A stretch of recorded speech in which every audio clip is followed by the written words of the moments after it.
gets tough, the tough get going. Tough. When the going gets tough, the tough get rough. Going get rough, going gets rough. Going gets tough, going gets tough. Get rough. Hello, and you've just joined Colleen Henderson-Heywood here with a very special broadcast today. And if the going gets tough, well, I've got a tough cookie with me this morning. And hi, it's Simon. Hi, Colleen. How are you doing? I'm doing very well, thanks. Yeah, very good. And you've joined me today. We're doing a very special broadcast, aren't we, to talk about, well, all sorts of things in your life. Yeah, there's a lot going on right now to talk about, yeah. Fantastic. So, just to let our listeners in on, well, it's not a big surprise, but we're going to take them on a journey in the next 45 minutes. Hope you can stay tuned. Talking about your life, and there's been some changes. There has, yes, yeah. And then finishing off with this very special thing that you're doing at the end of May. Yeah, it's an adventure that we're planning, and we've been planning it for some time, and we're really looking forward to it, yeah. Fantastic. So, just to rewind us back to the beginning, tell us a little bit about where you're from and speed us up to your life in, well, a potted history, if you like. So I'm from Darlington in the northeast of England. I'm an engineer by trade. I worked in the automotive industry for many years. Mid last year, I left that, took a bit of a career change, started my own business. And work-wise, yeah, things are going pretty well. If I rewind a little bit to 2010, there was another bit of a change that I didn't plan for. Unfortunately, I was diagnosed with Parkinson's disease. Wow, that was a big whammy then. It was, yeah. Yeah, that wasn't part of my the big plan, the world domination plan. It came from left field and hit me, and yeah, I wasn't expecting that at all. So tell me about the events running up to your diagnosis, because clearly then something must have changed for you to then suspect things weren't right. Yeah, well, the company I was working for, I got healthcare, and I went to see a GP once a year, and he would ask me about how things are going. It was a lifestyle check, and it was almost part of the conversation. He said to me, is there anything else that you want to talk to me about? And I said, well, there's a bit of my thumb keeps moving on its own, and I think there's probably something trapped in my back or my neck or something, and I think it's a nerve thing. And he looked at me, and I think he saw something different, and he said, "Is there any other symptoms you've got?" And I said, "I think my right arm moves a little bit on its own. There's a bit of a tremor," and that was the alarm bells ringing. And he said, "You need to see a consultant about this. We need to rule out some big things, and Parkinson's is one of them." And that was on the Monday morning. On the Friday, I was in front of a consultant at the James Cook, and he said, "Could you do a few tests for me?" I said, "Yep, of course." Walk across the room, and I walked across the room, and he said, "Do you know your right arm doesn't swing when you walk?" Gosh. And I had no idea that this didn't happen. No. And then he proceeded and asked me, "Can you do?" And I can only describe this as the birdie song. You know that yes. action that you do with yes. You move your fingers, and my right hand just stalled, and because I don't do the birdie song very often, I had no idea that was the case. So, yeah, I came out there shattered. So in the process of 5 days, you'd gone from thinking you had a funny thumb and a trapped nerve to having what is an incurable degenerative chronic condition. Yeah. It must have felt like, like being hit by a freight train. It did. I didn't really know which way was up or down. I didn't really know what to do, whether I should read up on it, whether I shouldn't read up on it, where to get information from. I used to think that Parkinson's was for, old people get that, not right. people of 41-year-old. Yeah. It was, I didn't know anything about this. 5 days, it was a life-changing week for me. Well, that's a mind-blowing experience for anybody to go through. And I think, the value of radio shows like this is that we can actually reach out to people and tell them your story. And because, of course, it's got an encouraging ending, hasn't it? It has, yeah. I can't sit back and just let this happen. I've got to try and do whatever I can to fix it, even if it's just for my own benefit, and hopefully others will benefit also. Fabulous. Well, let's play another tune, and I'm going to pick something from your past. And we talked about the Jam, and I said to you, what was your first album? And you said... Yeah, I said it was the Jam, and I got into trouble from my mum and dad for buying this, but I went ahead and bought it anyway. So tell me why you were going to get into trouble for it. Well, they said that I'd been saving up my pocket money, and they said, whatever you do, don't waste it on an album. And I said, well, we'll see about that. And I came back. It was I probably shouldn't have done it, but I did, and it's a fantastic album. Fantastic album and a fantastic tune, and let's take a listen.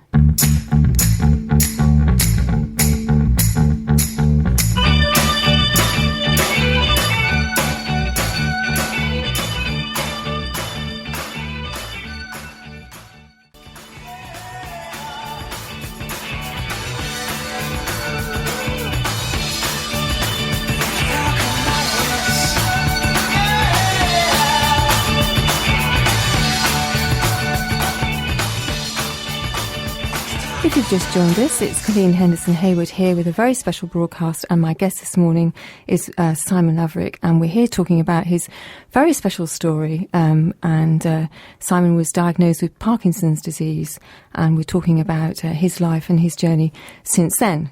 So we were talking about you've just been diagnosed, and it was a sort of a 5-day window that changed your life. What was the first thing you did when you left the consultant's office? Well, I expected to be going into the consultant's office on that Friday morning to begin a series of tests, and maybe this would take 6 months worth of tests and analysis and come up with something. And because it was so textbook, he said there and then, you have Parkinson's. My diagnosis is you have Parkinson's. And then from that period, I sort of switched off a little bit. I couldn't really understand what was going on. I think he was trying to explain to me what Parkinson's was, but I could hear him talking, but I couldn't understand what he was saying. And because it was, I was expecting this prolonged period, I was on my own. I didn't take anyone with me. And I came out there of that room, and just as I was walking out the room, he said, "We're in this together, Simon," and which was, I really needed to hear that. That was really good. And I cried all the way back to the car. Drove back to Darlington, cried all the way, and then got with my wife, and well, what do you do in that situation?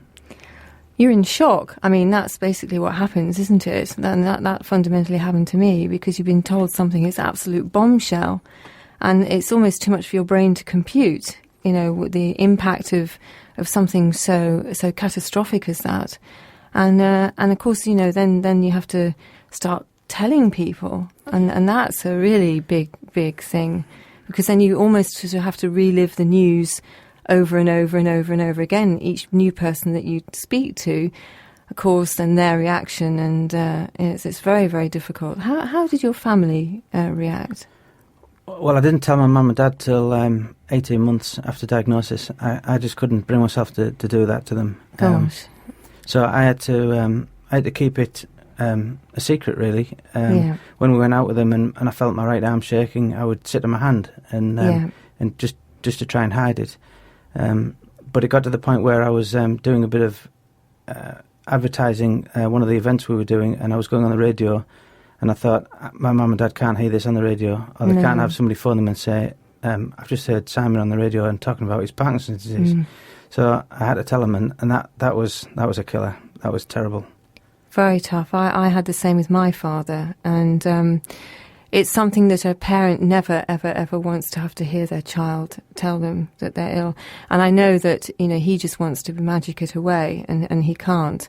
But I also know that he knows that I'm coping just like you are, and that his encouragement and support is right behind me. But do they talk about it openly, or is it? I was expecting my dad to collapse, really, and my mum to be strong, and it turned out to be the absolute opposite. My mum really did take this badly, and my dad takes the approach, well, I'm going to bury my head in the sand, and and I know Simon will do what he can do to fix this. And Yeah. so we do talk about it. My mum's sort of recovered a little bit now, and but it is very, very tough at Very times. difficult. Yeah. Yeah. And they still to this day haven't seen me shake. I do try and keep that Protect from them. Yeah. Yeah. Yeah. Now, you told me that you started to write the day that you came home with your diagnosis, and you wrote a journal every day for a period of time? Yeah, for 15 days. I thought that I'm going to forget this pretty quickly. There was so much going on in my mind, and I was living in this fog, so I wrote things down. And at the time, I didn't know what I was going to use that for, but looking back now, it was a pretty good move. I could relive what I went through, and sometimes that's not a good thing, but it does bring things into perspective, and to compare where I am now as to where I was in those first 15 days. It's chalk and cheese. I'm in a far better place now. I've sort of, I know what I need to do. I know what I need to do to prepare myself for the future. And I have a bit of a plan now. Did writing things down make it feel like it was real? You know, because of course there is this, when you're first diagnosed with something like that, everything becomes surreal. Going to the supermarket feels odd. Everything, you feel out of kilter with the rest of the planet. Do you think just committing the words to the page and having to look at them and reading them again kind of made it, you know, really sink in? I think it did. I think it was that it was a way of looking at what was happening to me. So at the end of the day, of those first 15 days, it was just a bit of a fog, and I could go back and read what had happened, and sometimes it wasn't good reading, and sometimes it was, there's something positive happened today, and there is a bit of light at the end of the tunnel. It was very, very early days, but I could see that there was a future, and there has to be a future. I just need to redefine what that is. Why did you stop after 15 days? Did you feel that that part of the exercise was, you'd said enough, or did something change? Or I'm just curious. Well, I don't know why I started on day 1 really, and I don't know why I stopped on day 15. It just happened. It's just how it was. It just as it was, yeah. Brilliant. Right. Well, we'll just we'll have another tune, I think. That's okay.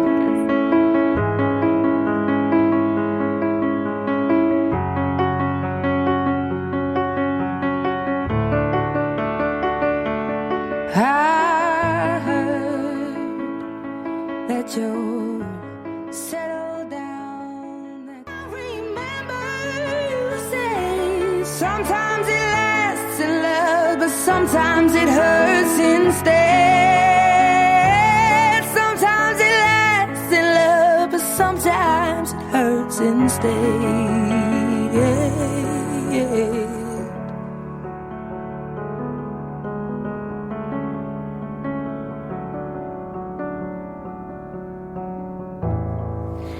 That was Adele, the choice of Simon Laverick, who is my guest today, and you've joined Colleen Henderson-Heywood, a special 45-minute broadcast on, Simon's journey with Parkinson's disease and good things. Yeah, because after your diagnosis and after you got over the shock, you decided to grab the bull by the horns, I think. Yeah, I did. I think it was around about 2 weeks when I thought I needed to do something about this. I needed to get out of this dark place and search for some light and search for some positivity. And over that next 12-month period, I was sort of planning what it is that I can do about this. And with me being an engineer, I thought, well, maybe I can measure the frequency of the tremor or measure the magnitude of the tremor. And then it dawned on me, what is this going to do? How is this going to help me? And I think the thing that I can do is raise awareness and raise money. And so 12 months after diagnosis to the day, I launched Fix Parkinson's.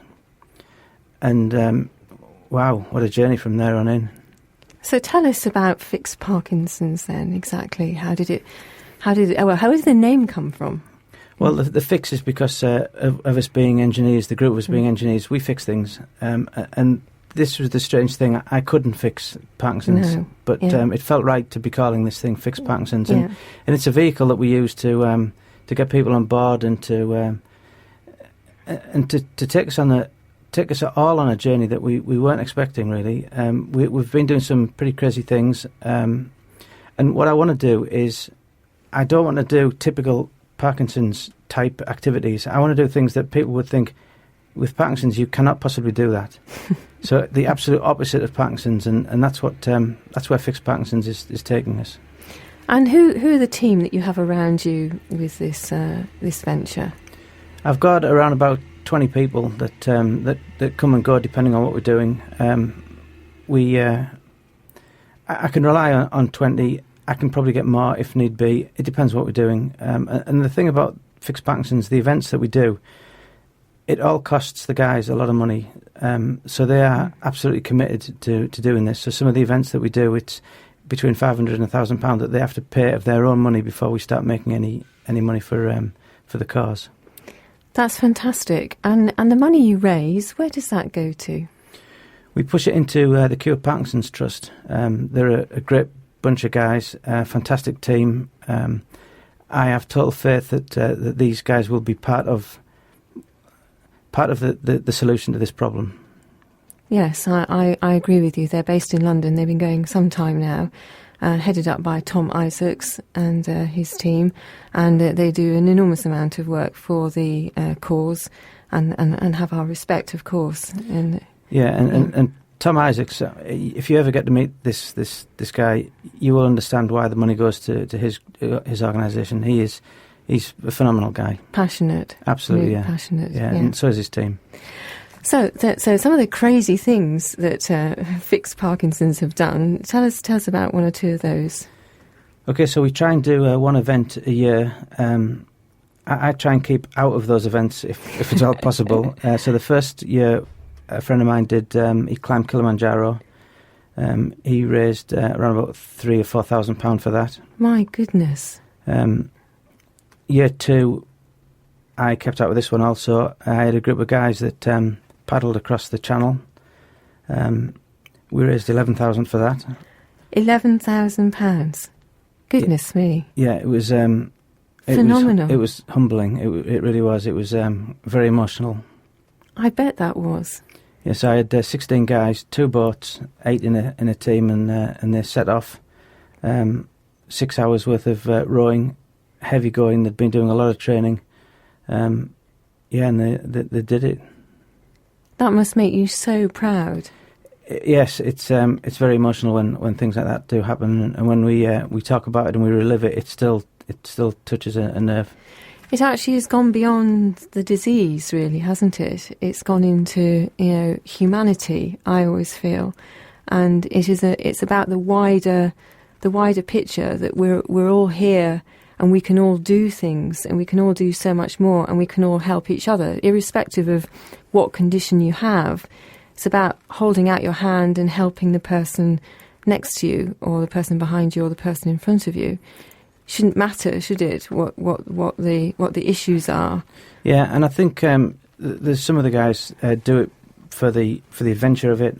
Yeah. And if it's a spin-off that there is money, well, that's great. But some of them really do it to try and make a difference and help me out and help other people like me. Come to terms with this. And if there's a lot of people behind this, we all build this positivity, and it goes from strength to strength. So the next challenge is on the cards, and we're getting pretty close to it. Right, well, since you've introduced that so beautifully, we'll talk about that straight away, because I'm gobsmacked at this one, because this is the one that you are actually participating in. Yes, that seemed like a good idea at the time. So, tell me about 65 miles in a canoe. Yeah, I think just to begin with, one of the things that affects my Parkinson's is the cold, the wet, and when I'm tired. So we've chosen an event where all 3 of those factors will come into play. Maybe I didn't think this through. We're paddling from Fort William to Inverness over 5 days, wild camping. Yeah, I think we could add up the total experience we've had in canoes. on one hand. This is a brave bunch. Yeah, but again, it's you wouldn't expect someone with Parkinson's to do this, and that's not. why we're going for it. No, I'm completely with you here. You're in the face of the fight, so to speak. How many of you are actually going on this camping trip? Yes, this jaunt. Yeah. There's 10 of us, 2 in a canoe. Yeah. And as I mentioned, when things get a bit rough for me, I do tend to slow down. And I mentioned this to the guys, and they said, "Don't worry about this. If we've got to tow you, we will tow you. We'll put a rope on, and we'll do it together. But you're doing it with us, and you're not stopping." So yeah, brilliant. Amazing. Well, we'll come back to Simon in a minute and more of this amazing trek that he's doing. But first of all, we'll have a bit of Travis.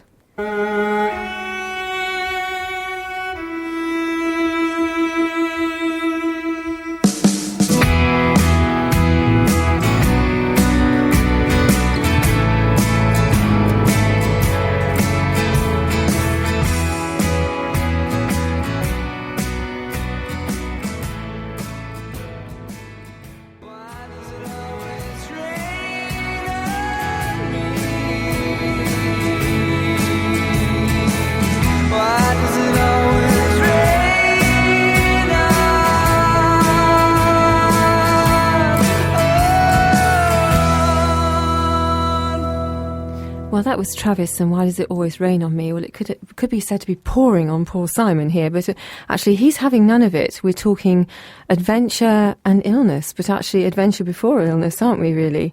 Because your life has taken a turn.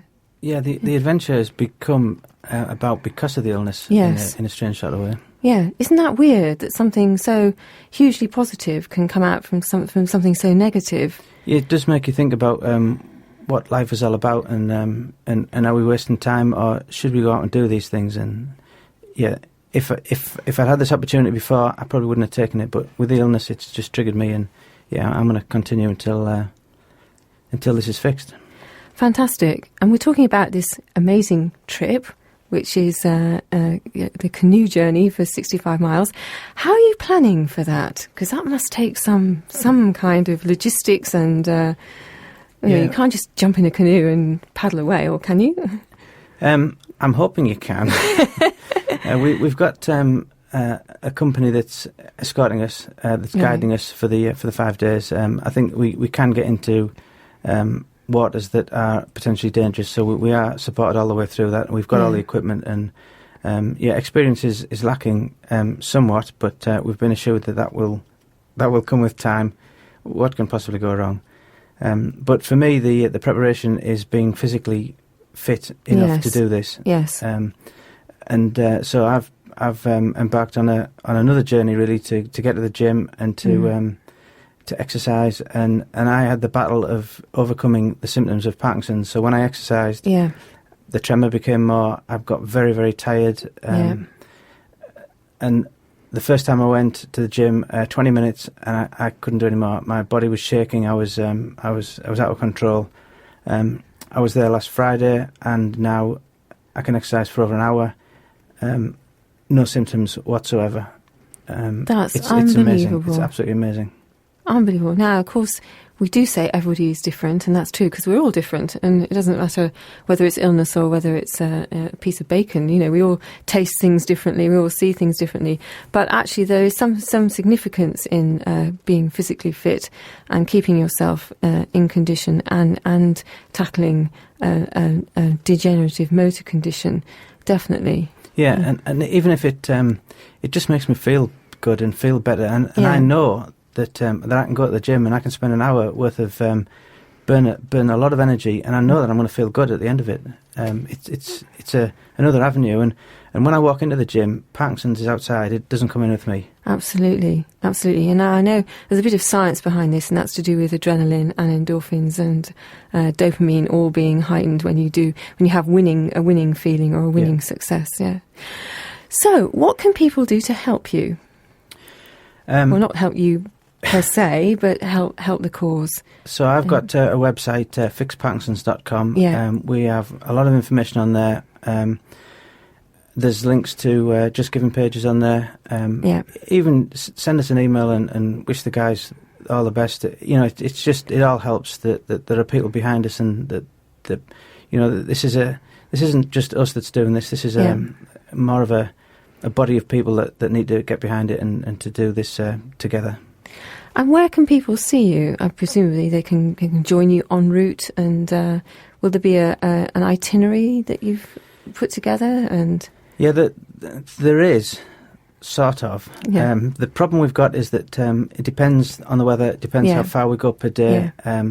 So it's the first day is a short day. It's more of a training exercise, and then we split the rest over the remaining 4 days. So it's Fort William to Inverness.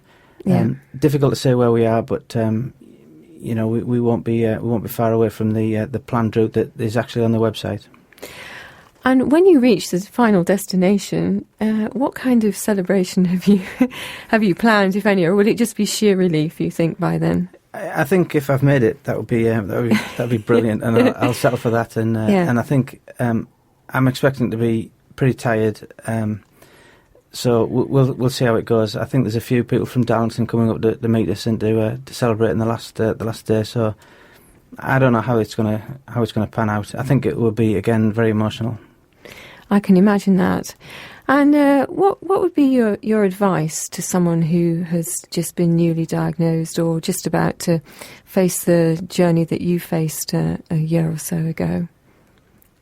I think the thing that I've learned is that although it seems like the end of the world, it's not. It's just the start of a new one, and you have to find your way. It takes time. Read up on the subject when you want to read up on the subject. Don't be overcome with all this information. Just take your time, and something will come out of it. And what has surprised you most of all, you think? I think the support that I've had from lots of friends, family, and colleagues, and these guys put a lot of money into it themselves, and the support has been tremendous. That's the surprising thing, really. And aside from this, what's the future looking like for you? I can only see blue sky right now. It's in my hands. The future is in my hands, and I will keep going until something stops me. But it has to be big to stop me, because I have a plan to keep pushing on, raise awareness, raise some money, and enjoy myself. Well, don't go away. We're going to play Mr. Blue Skies by ELO, and we'll come back to you after that.